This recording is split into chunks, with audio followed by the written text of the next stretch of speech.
Because then the king had them set up his concubines. And he would take them and they would go into preparation. 12 months of preparation. I was like, good grief. We thought we had it bad, guys. When we were trying to go out and the wife comes down, how's this look? That looks great. And then they go up and change anyway. How's my hair look? It looks great. And then they go and mess with it some more. I don't know about this purse, but it looks great. But I want to use the purse. Well, just get a different purse. But I really want to use this one today. So they change their outfit to match the purse. And then they end up getting rid of the purse anyway. And we sit there sometimes, men, and we go, come on, it's time to go, we're ready to go. And we didn't even have it bad. He sent them off for a year to prepare themselves. 6 months with oil of myrrh. And then 6 months of beauty preparations. Man! I'm never getting on Lisa anymore about that. About how long it takes her to get ready. Never again. Although sometimes she's actually the one getting on to me going, David, come on. I'm like, I got more stuff to put on. You know, the coat, the tie, But the point was, here the king is, he's without a queen, and he brings in the concubines and he sets them all up, preparing them for a solid year to come in and spend time with him for one night. After that, they'd never see the king again unless he calls them. They never see the king again unless he calls them. But when Esther comes in, he looks at her and he goes, man, she is beautiful. He shows favor for her. And he says, this, Esther, will be my queen. He raises her up to a position of honor. And well, let's be honest, what is a dishonorable thing?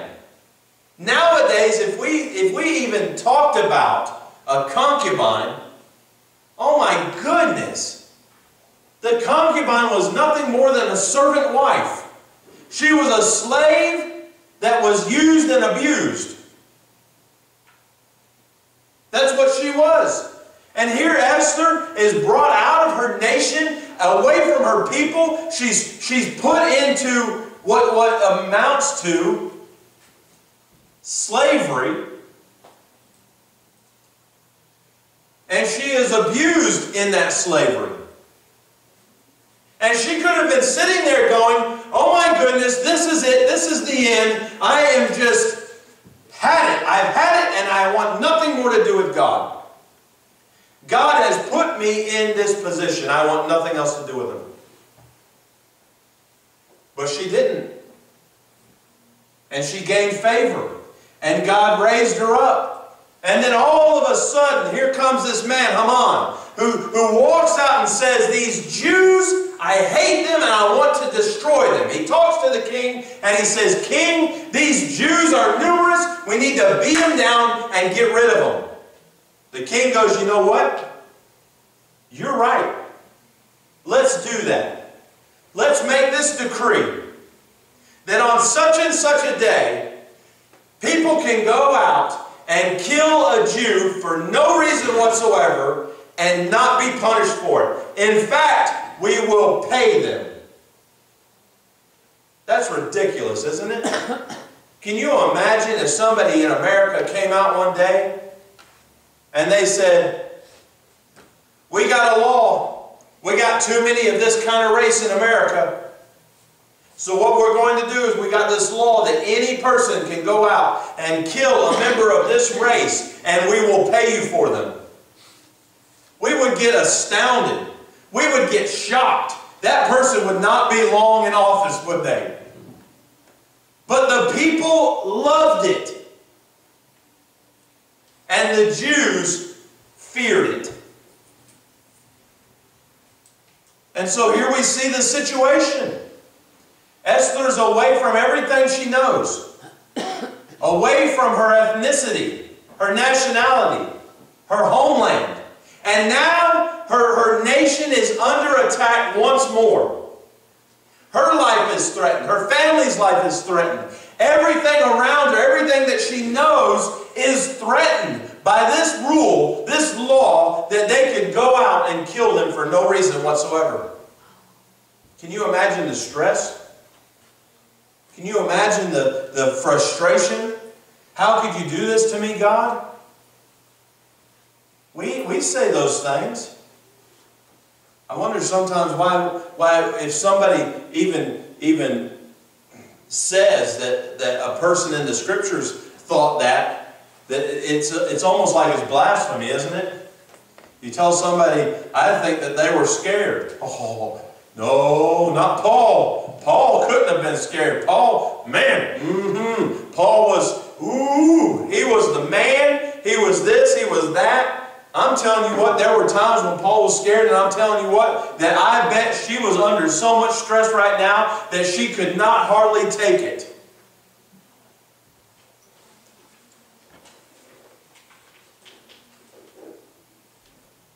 And so what does Mordecai do? He tells her this whole story, and he says, you have to do something. You have to go in to the king and get this changed. Oh my goodness. Have any of you ever had somebody put something on you and you went, get somebody else. Wrong man for the job, wrong woman for the job. I ain't touching that with a 10-foot pole. That is not in my job description. Have any of you ever had that? I've had that.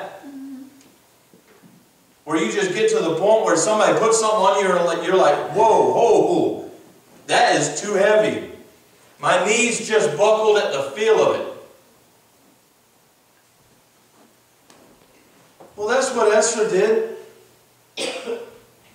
She writes him back, whoa, wait a minute. Don't you know that nobody can go in to see the king without the threat of death overhead? Man, this was not a nice dude, guys. This wasn't some happy-go-lucky guy that was just gonna tiptoe through the tulips with you. This was a warrior king who, honestly, if he did not want to be bothered with you, would take you out like that. That he didn't even have to say anything. If he didn't raise his scepter and say, come on in, they would just take you out and kill you like that. And so she goes, listen, Mordecai, I know who you are, and I know what you are to me, but I cannot do this thing you're asking. You're asking me to put myself in harm's way to protect the Jewish people. I can't do it. And then notice what he says to her. This is amazing. This is awesome. He says to her, don't think you're safe just because you're in the palace.